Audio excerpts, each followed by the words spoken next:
అతను ఆమె హ్యాపీగా రెస్టారెంట్‌కి వచ్చి భోజనం చేస్తున్నారు. ఇంతలో ఇద్దరు వ్యక్తులొచ్చి ఎదురుగా నిల్చున్నారు. వీరిని చూసి వారిద్దరూ బిత్తరపోయారు. అప్పటి వరకు సంతోషంతో వెలిగిపోయిన వారి ముఖాలు వారిని చూడగానే మొత్తం మాడిపోయినట్టయ్యాయి. ఎందుకంటే అక్కడికొచ్చింది ఆయన గారి భార్య, బామ్మర్ది. ఇంకేముంది? నెక్స్ట్ సీన్ సినిమా లెవెల్‌లో మారిపోయింది. ఇద్దరిని లాగిపట్టి బజార్‌లోకి ఈడ్చుకొచ్చారు.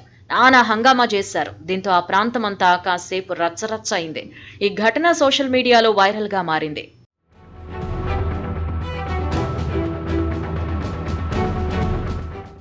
లక్నోలో బీడీడీ పోలీస్ స్టేషన్ పరిధిలోని ఫైజాబాద్ రోడ్డులో గల ఓ రెస్టారెంట్ వద్ద అర్ధరాత్రి భార్యాభర్తల మధ్య హై వోల్టేజ్ డ్రామా నడిచింది. బారాబంకీ ప్రాంతానికి చెందిన ఓ వ్యక్తి తన ప్రియురాలితో కలిసి భోజనం చేసేందుకు రెస్టారెంట్కు వచ్చాడు. అది తెలుసుకున్న అతని భార్య తన సోదరుడితో కలిసి రెస్టారెంట్కు వచ్చింది.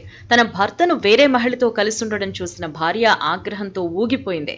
భర్తను అతని ప్రియురాల్ని రెస్టారెంట్ నుంచి బయటకి ఈడ్చుకొచ్చారు. ఇద్దరిని రోడ్డుపైనే వీర లెవెల్లో వాయించేశారు.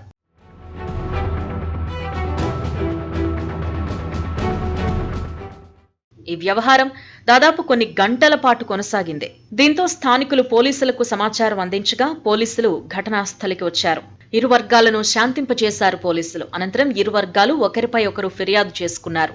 దీంతో ఇరు వర్గాలపై కేసు నమోదు చేసిన పోలీసులు దర్యాప్తు చేస్తున్నారు. అసలేం జరిగిందని దానిపై ఆరా తీస్తున్నారు. ఈ ఘటన స్థానికంగా కలకలం రేపింది. ఈ ఘర్షణకు సంబంధించిన విజువల్స్ ప్రస్తుతం సోషల్ మీడియాలో పోస్టు చేయగా అవి వైరల్ అవుతున్నాయి.